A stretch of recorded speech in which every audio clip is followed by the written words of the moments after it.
Tak mau hadapi Korea Selatan, Korea Utara resmi mengundurkan diri dari turnamen. Luar biasa, inilah alasan JIJS ditunjuk jadi kapten ASEAN All-Star hadapi Manchester United. Semakin sibuk, Shin Tae-yong resmi diperkenalkan klub Korea Selatan. Permalukan skuad Garuda Muda, ternyata para pemain Korea Utara U17 sudah dapat peringatan dari Kim Jong-un. Jadi, simak informasi selengkapnya sebagai berikut.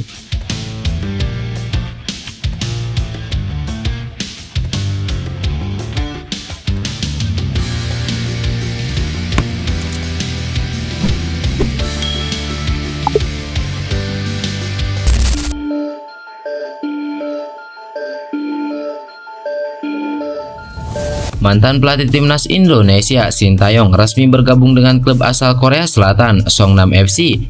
Ya, Songnam FC secara resmi mengumumkan Shin Tae-yong. Namun Shin Tae-yong kali ini diumumkan bukan sebagai pelatih baru tim. Akan tetapi mantan pelatih timnas Indonesia itu ditunjuk sebagai general manager paruh waktu hingga akhir tahun ini. Kepastian ini diumumkan melalui Instagram resmi klub pada Rabu kemarin. Saat ini Songnam FC diketahui tengah berlaga di K-League 2 atau divisi kedua Liga Korea Selatan. Ya, pelatih berusia 54 tahun ini diketahui sebagai salah satu legenda Songnam FC yang dulu dikenal sebagai Songnam Ihwachunma. Namun, dalam penunjukan Shin Tae-yong ini ada yang menarik. Pasalnya, Shin Tae-yong belum lama ini telah ditunjuk sebagai Wakil Presiden Federasi Sepak Bola Korea Selatan. Tentu, kehadiran Shin Tae-yong di Songnam FC ini diharapkan dapat membantu tim. Apalagi Shin Tae-yong juga memiliki banyak pengalaman sebagai pelatih, dari menukangi timnas Korea Selatan hingga tim nasional Indonesia.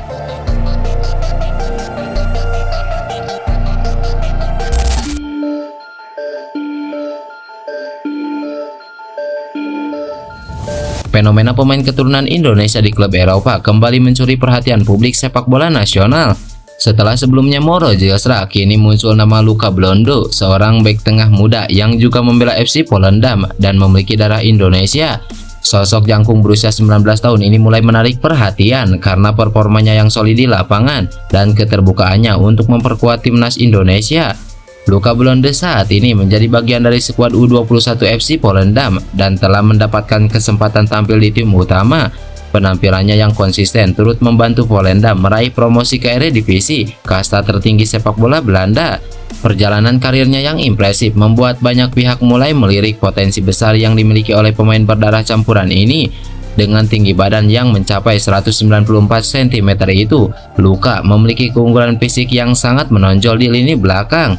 Hal ini menjadikannya sebagai aset potensial yang bisa dipertimbangkan oleh PSSI untuk memperkuat sektor pertahanan tim nasional Indonesia. Terlebih di usianya yang masih sangat muda, Luka menunjukkan kedewasaan dalam bermain dan mampu bersaing di level kompetitif.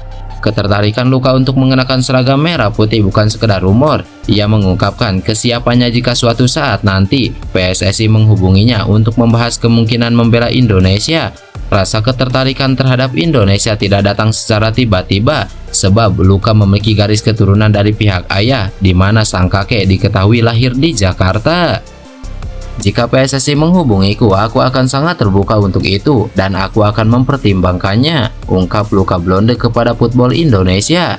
Kebanggaan terhadap darah Indonesia yang mengalir dalam dirinya turut memperkuat niat Luka untuk mengenal lebih dalam tentang tanah air. Ia bahkan kerap berdiskusi tentang Indonesia bersama Moro Djilstra, rekan satu timnya yang juga memiliki latar belakang serupa. Obrolan tersebut membuat keduanya semakin antusias dengan peluang untuk memperkuat tim nasional Indonesia ke depannya.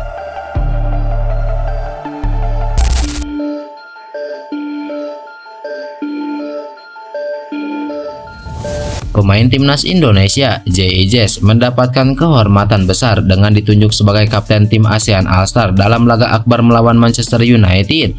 Ya, pertandingan ini menjadi bagian dari tur pramusim klub raksasa asal Inggris tersebut di Asia dan akan berlangsung di Stadion Nasional Bukit Jalil, Malaysia pada 28 Mei nanti.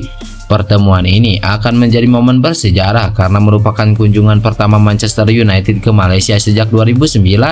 Sebagai satu-satunya negara ASEAN yang menjadi tuan rumah, Malaysia memperoleh sorotan tersendiri dari dunia sepak bola internasional. Dalam persiapan menghadapi tim sekelas Manchester United, susunan pemain ASEAN All-Star menjadi sorotan tajam para pengamat dan pencinta sepak bola. Salah satu nama yang mencuri perhatian adalah JIJS, bek tangguh milik Venezia, sekaligus pilar utama lini pertahanan tim nasional Indonesia. Dalam susunan pemain pilihan media Malaysia Astro Arena, JIJS bahkan dipercaya mengenakan ban kapten untuk memimpin tim gabungan Asia Tenggara.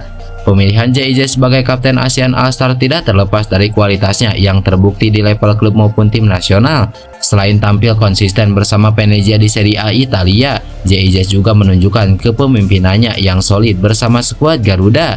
Sosoknya dikenal tenang, tegas, dan mampu memotivasi rekan setimnya saat menghadapi tekanan tinggi di lapangan. Pakar sepak bola Malaysia Kes Sundaresan yang menjadi analis untuk kanal YouTube Astro Arena langsung tertuju kepada JIJS yang dianggapnya cocok untuk menjadi kapten tim. JIJS cocok jadi kapten ASEAN All-Star. Kita membutuhkan bek kelas dunia untuk berhadapan dengan nama-nama seperti Rasmus Højlund dan Joshua Zirkzee.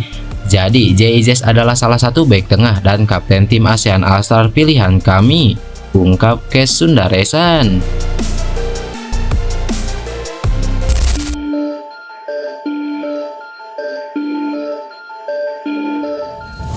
Sebagaimana yang diketahui, timnas Indonesia U17 harus menerima kenyataan pahit usai dihajar tanpa ampun oleh Korea Utara U17 dengan skor telak 0-6 dalam laga perempat final Piala Asia U17 2025. Kekalahan ini tentu menjadi sorotan publik sepak bola nasional. Kemenangan Korea Utara bukan hanya menyakitkan dari segi skor, tetapi juga menjadi bukti kesenjangan kualitas yang mencolok antara kedua tim. Meskipun Indonesia datang sebagai juara grup C dengan rekor sempurna, permainan disiplin dan taktis yang diperagakan Korea Utara membuat Garuda Muda tak berdaya sejak menit awal.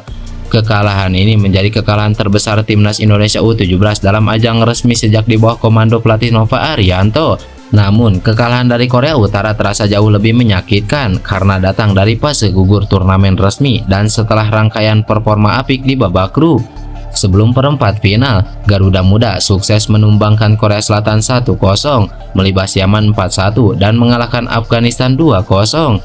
Catatan impresif ini membangun ekspektasi tinggi publik terhadap peluang Indonesia di turnamen ini. Sayangnya, harapan itu pupus oleh strategi disiplin dan tekanan intens dari skuad Korea Utara.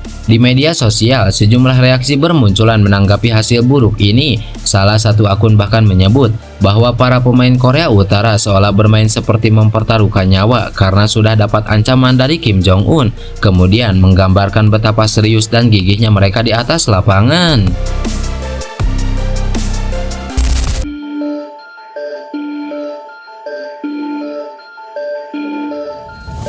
Pemerintah Republik Indonesia melalui Kementerian Pemuda dan Olahraga resmi mengalokasikan anggaran senilai 420,2 miliar rupiah untuk mendukung program pembinaan 13 cabang olahraga nasional. Dari total dana tersebut, Persatuan Sepak Bola Seluruh Indonesia atau PSSI menjadi penerima anggaran terbesar, yakni mencapai 199 miliar rupiah. Menteri Pemuda dan Olahraga Dito Aryo Tejo menjelaskan bahwa besarnya alokasi dana untuk PSSI dilatar belakangi oleh harapan besar pemerintah agar tim nasional dapat menembus putaran final Piala Dunia, baik di level usia muda maupun senior. Lebih lanjut, Dito menegaskan bahwa sasaran utama pemerintah tetap tertuju pada 3 ajang internasional bergengsi, yaitu SEA Games, Asian Games, dan Olimpiade 2028.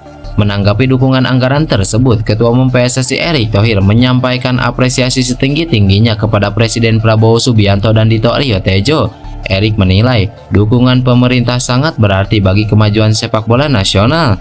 Meski demikian, Erick Thohir menegaskan bahwa PSSI tidak sepenuhnya bergantung pada dana pemerintah. Sejumlah dukungan finansial juga berhasil diperoleh dari sektor swasta yang berkomitmen untuk ikut membangun ekosistem sepak bola nasional yang lebih profesional dan berkelanjutan.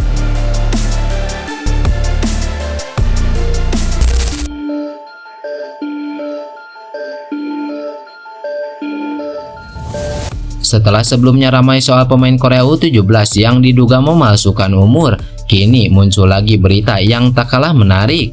Ya, hal ini lantaran Korea Utara Putri resmi mengundurkan diri dari ajang AFF Championship 2025 yang akan digelar pada bulan Juli mendatang. Tentu pengunduran diri ini disebabkan karena Korea Selatan resmi ditunjuk AFF sebagai tuan rumah di ajang tersebut. Melihat hal tersebut, AFF memutuskan untuk mengundang Taiwan sebagai tim pengganti setelah tim sepak bola wanita Korea Utara memutuskan untuk tidak berpartisipasi dalam kompetisi tersebut. Di sisi lain, AFF Putri sendiri merupakan turnamen regional Asia Timur yang diikuti Korsel, Korut, Jepang, Hong Kong, dan Cina. Di turnamen ini, Korut Putri belum pernah memenangkan gelar juara sejak diadakan pada tahun 2003. Tentu, pengunduran Korea Utara Putri ini bukan tanpa alasan. Korea Utara masih dengan tegas tak mau bertandang ke markas Korea Selatan karena ada beberapa kebijakan yang tak bisa dilanggar.